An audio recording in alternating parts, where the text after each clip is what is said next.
power and presence. I speak forth a renewal to the foundation of my faith in the divine. I choose to create within me a new spirit, a clean heart full of love. My journey continues with a renewed sense of purpose.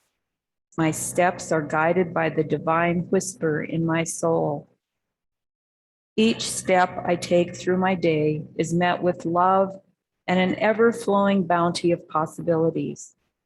I keep my thoughts, my actions stayed in the knowingness that I am creating a new world for myself. My heart is open to infinite possibilities.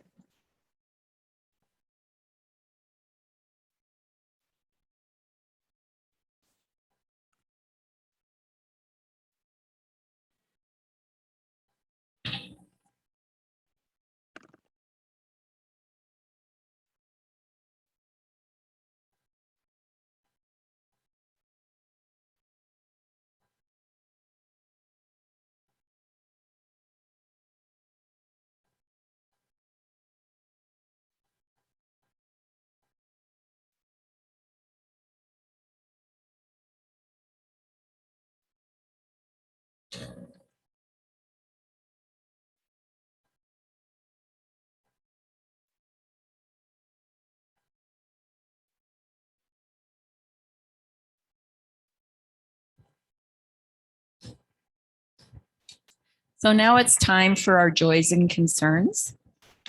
And this is always one of my favorite times of our service, is it's a way for us to share the joys that we have going on in our lives and also concerns that we might have with family and friends.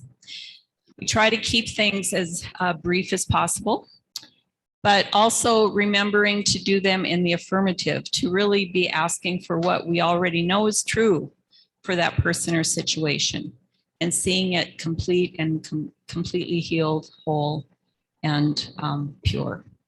So I would like to start today, and we also use the sign. Thank you. A senior moment. Such a simple word too. Sign. The sign of our candle. So anyway, I would like to light the first light.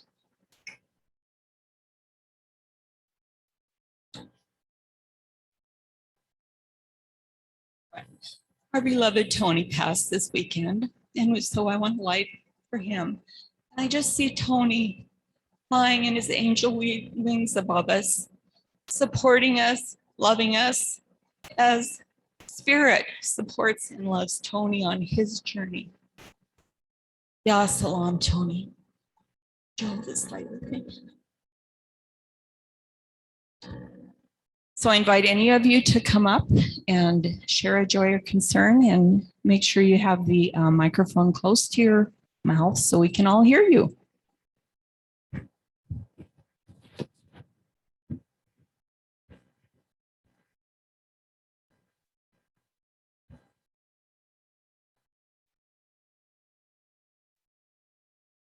Well, I talked about this a little bit before. My cousin Barbara in Missoula is not doing very good. She got knocked over and she broke her hip about a month ago. And she's now in community with heart issues. Her left ventricle isn't working right. And it looks like they're going to move her to Sacred Heart in Spokane on Monday. So if you just keep her in your thoughts, I'd appreciate it.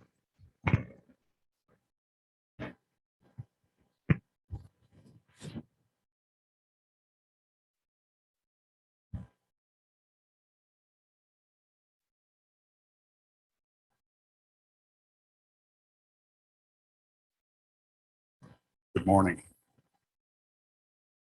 This is for Tony.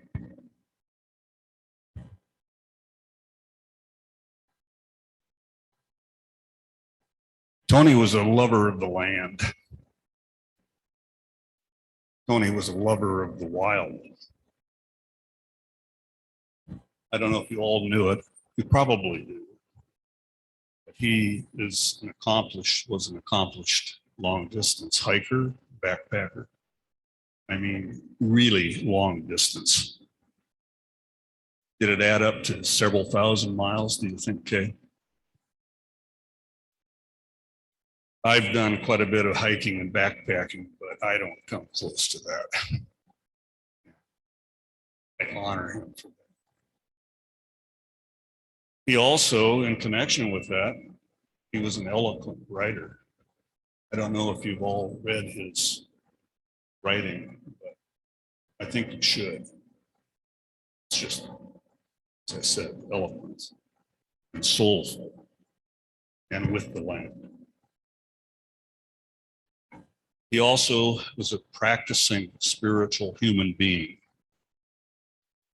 And one thing that I remember quite distinctly was, as I usually attend meditation before the service, Tony was usually sitting over here on this side where habitually I sit. And he, of course, got into his lotus position barefoot. And I always admired him for his dedication to meditation. I've got a little quote I'd like to read. This happens to be another one of the New Thought publications, Daily Word from Unity. And I think of him when I read this. First read it 10th, Tuesday, synchronous. My progress along my spiritual journey has not always been smooth and predictable. There have been times when my busyness and distraction have pulled me away from my spiritual practices, or I have clung to beliefs that no longer fit my growing spiritual understanding. I may have even experienced a crisis of faith that has left me wondering why I believe as I do. But through grace, I am free to question and explore, knowing I am always at home in the heart of spirit. Although Tony was not my best friend, he is a valued acquaintance, and I am grateful for his presence and his grace, especially as his health declined. Tony was full of grace. May his free spirit always be with us. Will you hold this light with me? Hold this light with you.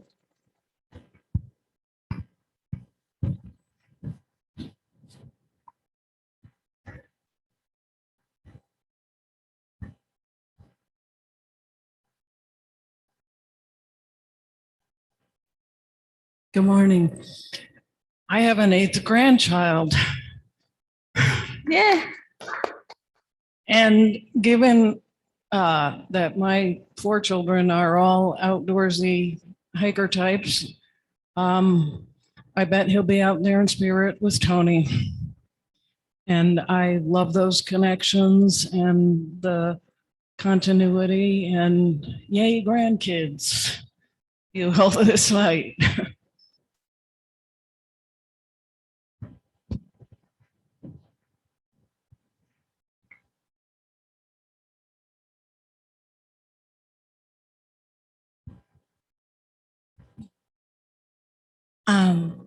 We all know Gloria Groves, and she hasn't been here for a while, and she has been very, I don't know if it's sick, but she's been diagnosed with high blood pressure, and she's still tired, and she's working with the doctors, but she's way down in Darby, and my car engine light went on, so I couldn't go and visit her, but I would really appreciate if anybody did an outreach to check in on her. I talked to her, but it's really frustrating because she loves being here. And so will you hold that light for Gloria?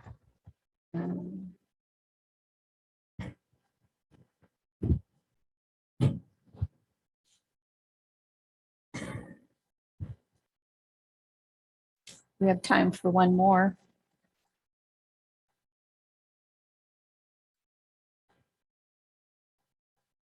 You can hear it with the mask. The climate report came out this week and we're in big trouble. But I read something this morning which I thought was wonderful. It said, don't be depressed, because when you're depressed, you do nothing. You can't do anything. Mourn what you lost, but remember what is alive still, and we need to protect that.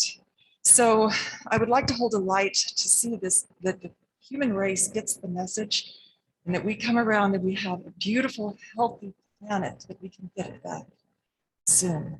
Would you hold this light with me?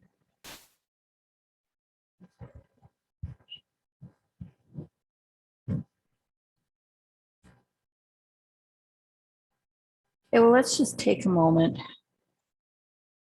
bless all the prayers, the acknowledgements of love that were expressed today.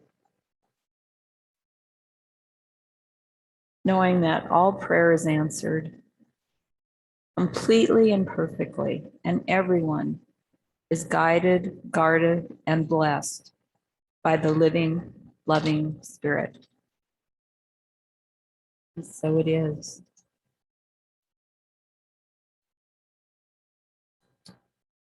I just want to remind you that we do have a prayer box out in the lobby if you would like to have a specific prayer prayed on by our spiritual leader, LeGrand, for this week. So now I'm going to turn it over to the band for our second song, actually.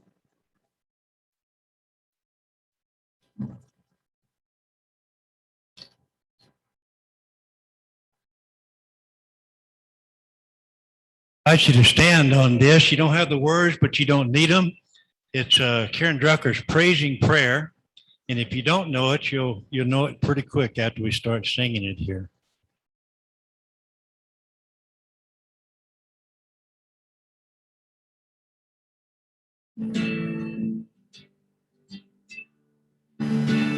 I praise my life, I raise my life in the name of love. I praise my life, I raise my life in the name of love. Love, love, love, love, in the name of love.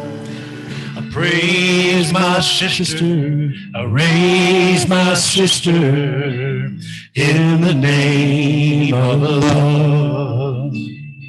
I praise my sister, I raise my sister in the name of love. Love, love, love, love, in the name of love. Brother, I raise my brother, I raise my brother in the name of love. I praise my brother, I raise my brother in the name of love. Love, love, love, love, in the name of love. Brother, I raise my brother, raise my brother in the name of love. I praise my brother, I raise my brother in the name of love. Love, love, love, love, in the name of love. Family, I praise my family, I raise my family in the name of love.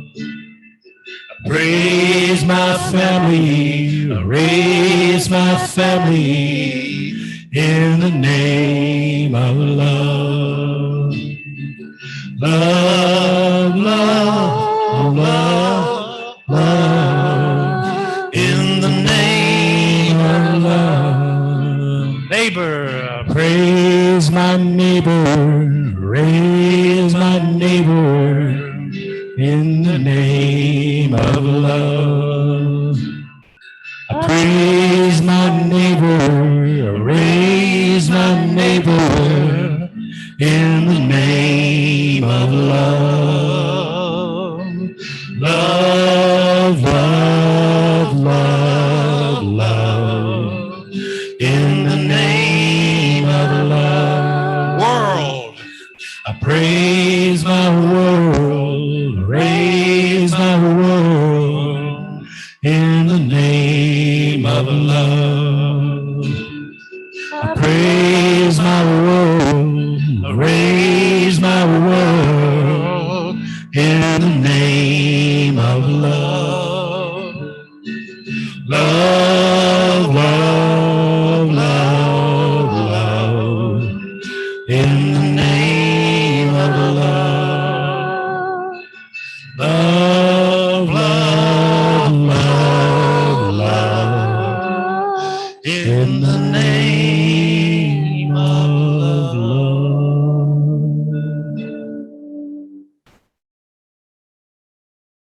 What a beautiful song. Thank you so much.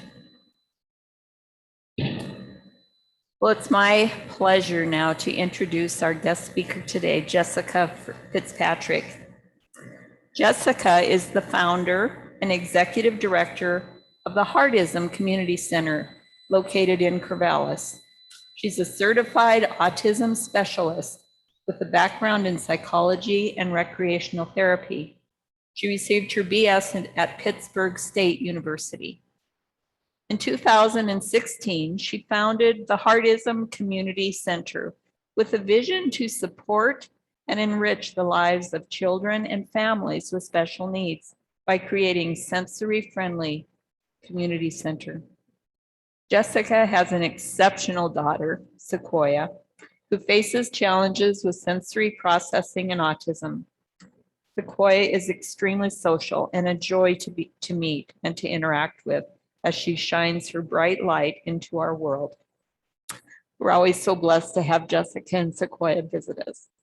And we're so proud and pleased to have you here today. So I introduce Jesica.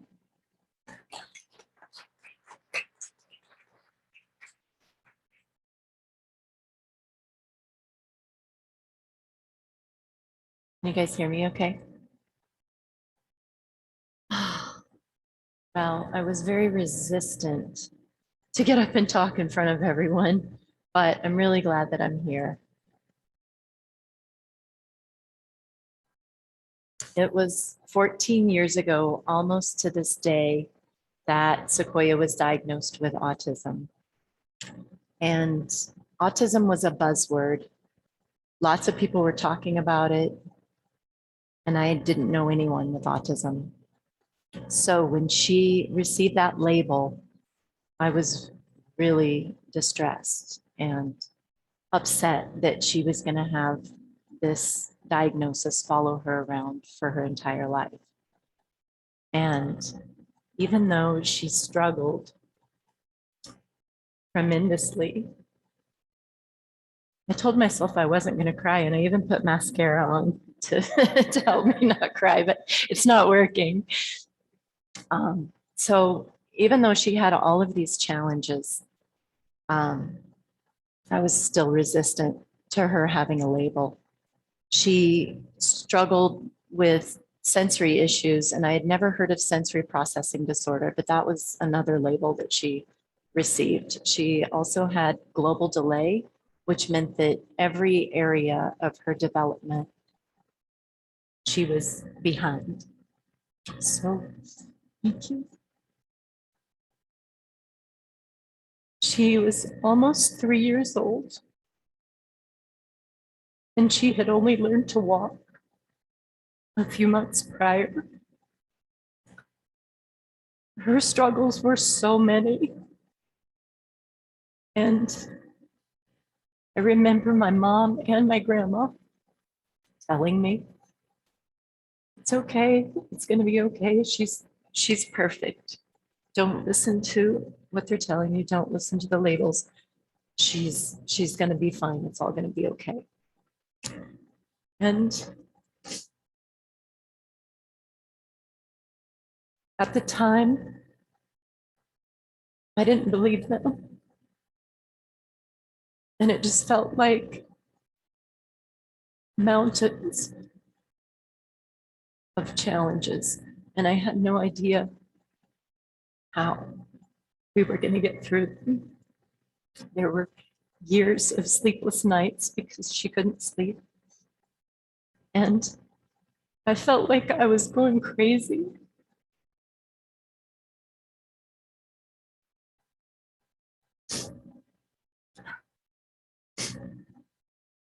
She had sensory issues that I didn't understand.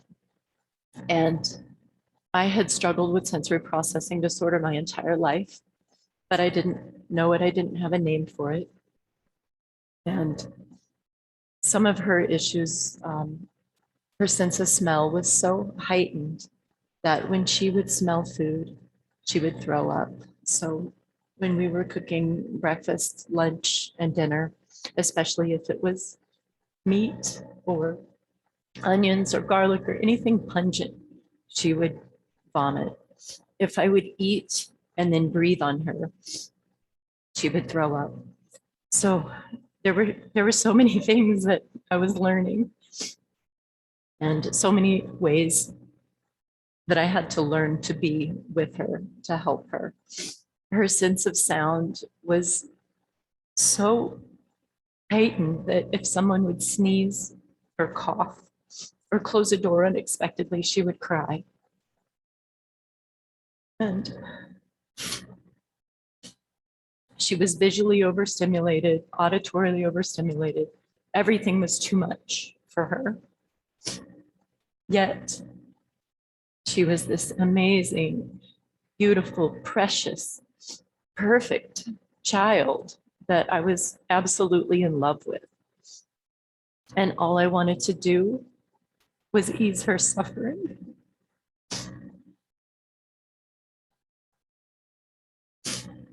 So I've given you guys a lot of examples of sensory processing, but I want to just define it a little bit more. It's basically everything that you see, taste, touch, smell, hear, all of those senses. And if they're not integrated into your brain correctly, it creates this neurological traffic jam. And that's what she was experiencing. And it's really painful. It causes confusion. It causes extreme frustration.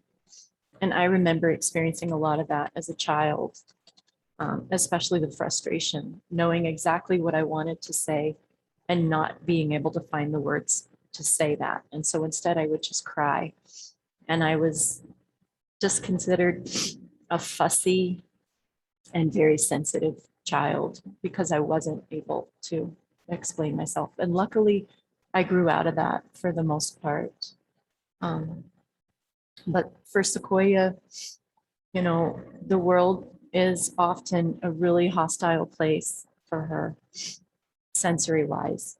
Yet she still just shows up every day with a big smile on her face and this twinkle in her eye. She is so happy to be alive and so joyous. And I just admire her so much for the challenges that she goes through and the way that she greets the world and greets people. She loves people. It makes her so happy to be out in the world and to meet new people and to see friends. And even when she gets overloaded, she's still, you know, just such an incredible human being. So a big part of this whole autism journey for me has been the process of acceptance, accepting myself for my sensory challenges now that I have a name to put on them, and accepting the way that Sequoia is and knowing that she is perfect, perfectly imperfect, just like the rest of us. And I have a poem for you guys. This is written by Meg McCracken, and she is an amazing woman. She's a dear friend of mine, and she's also my yoga mentor. And her poem is titled, "Did God Get It Wrong?"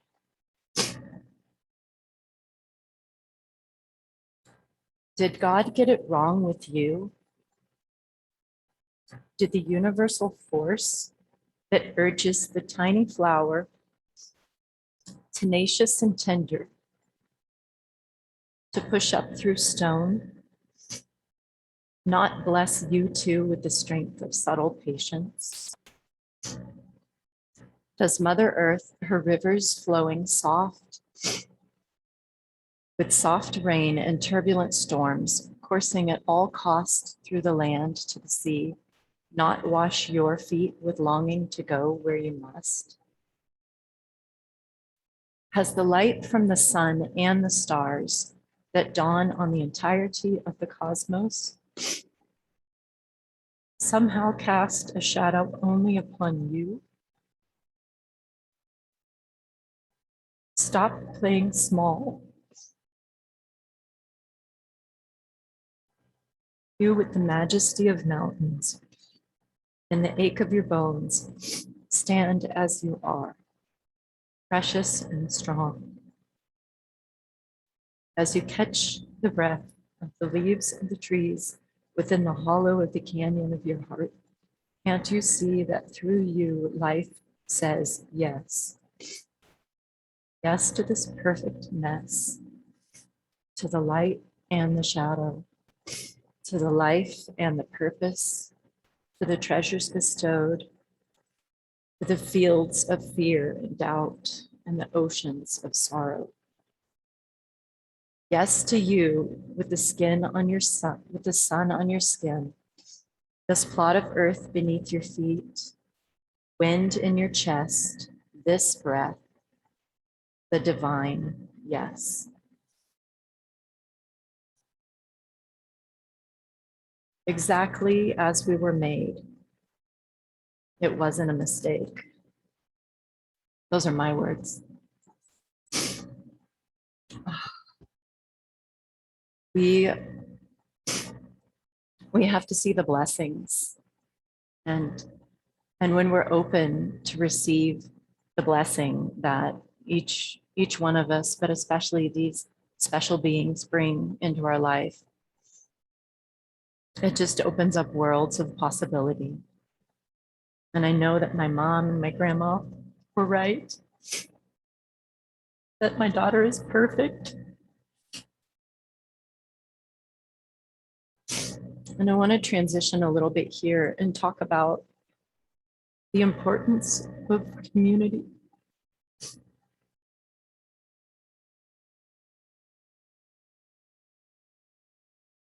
And resources and support.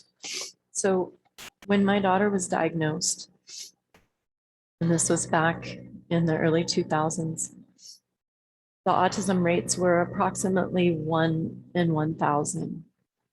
And according to the CDC, today, 1 in 54 US children have an autism diagnosis. That's a lot. 1 in 54 families that need extra support and more resources. And so what are we doing to support these families? What is available to help these children?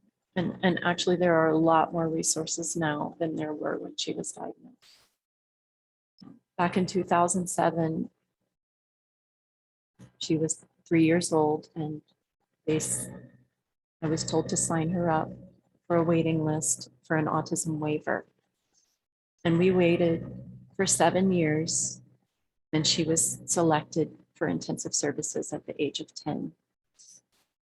She received a one-on-one support and more therapy, and her parents were given respite, which was much needed. And that was a huge blessing for our family. We're really grateful, and I watched it begin to change her life and help her. Many kids still have their name on that waiting list. The average wait is about 8 years for intensive services. So while she was on the waiting list, I wanted her to be able to participate in activities that weren't available here in the Valley. And I started a nonprofit called Bitterroot Arts for Autism under the umbrella of Bitterroot Resource Conservation and Development. This gave her and children like her the opportunity to do art, music, and dance classes. And we also teamed up with Homestead Organics Farm, and we started the first All Abilities Farm Camp, giving the kids the opportunity to explore the farm and feed and pet baby animals and ride in canoes and kayaks on their pond and pick and eat fresh fruits and vegetables on their farm. And we're still doing it today. This is our 8th or 9th year, and it's one of our favorite things that we do. Then in 2016, myself and our board started a Heartism Community Center. And you guys have been a part of that for the entirety of our community center. The center is a sacred space where our children and families can come together and freely express themselves through art and music and dance, and also make lasting friendships and learn valuable social skills and life skills through cooking, gardening. It's really a precious resource for our community. And just like the rest of our valley, our community center is once again up for sale. And so that's a little scary. We're trying to navigate that and figure out how we can continue and keep moving forward. We're choosing to look at it as an opportunity for growth and expansion, and just having faith, knowing that this center has been divinely guided all along. It's much bigger than me. It's much bigger than my family or the families that we serve. It has a purpose that I feel like is nothing less than divinely guided. So we're stepping forward positively and just trusting and knowing that it's all going as it's supposed to. I have another poem to read to you guys.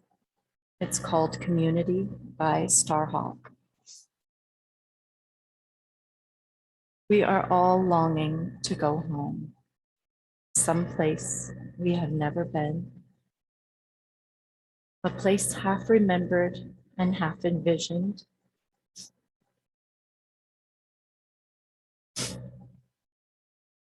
We can only catch glimpses from time to time. Community. Somewhere there are people to whom we can speak with passion without having the words catch in our throats.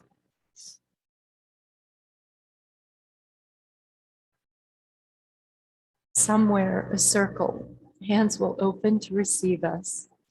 Eyes will light whenever we enter. Voices will celebrate with us whenever we come into our power. Community means strength that joins our strength to do the work that needs to be done. Arms to hold us when we falter. A circle of healing, a circle of friends. Some place where we can be free.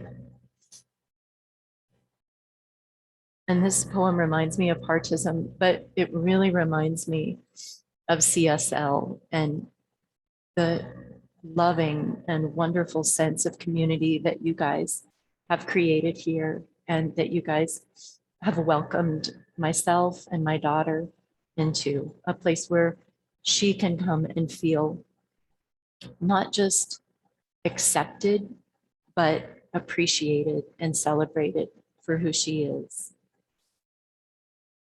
It's so beautiful to see how everyone here is willing to open their hearts and embrace diversity. And I just hope that we can be an example that ripples out into our community and out into our world. And I'm so grateful for you guys having me here today and for you guys listening to my story. And that's all I have, but thank you. Namaste.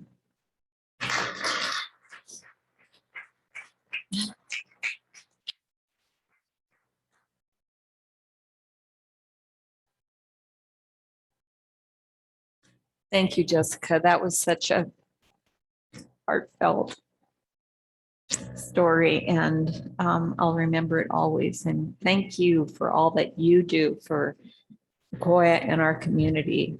You know, it takes a village, and it takes each and every one of us doing what brings us passion and joy to make this place the way it is. So thank you for all that you do.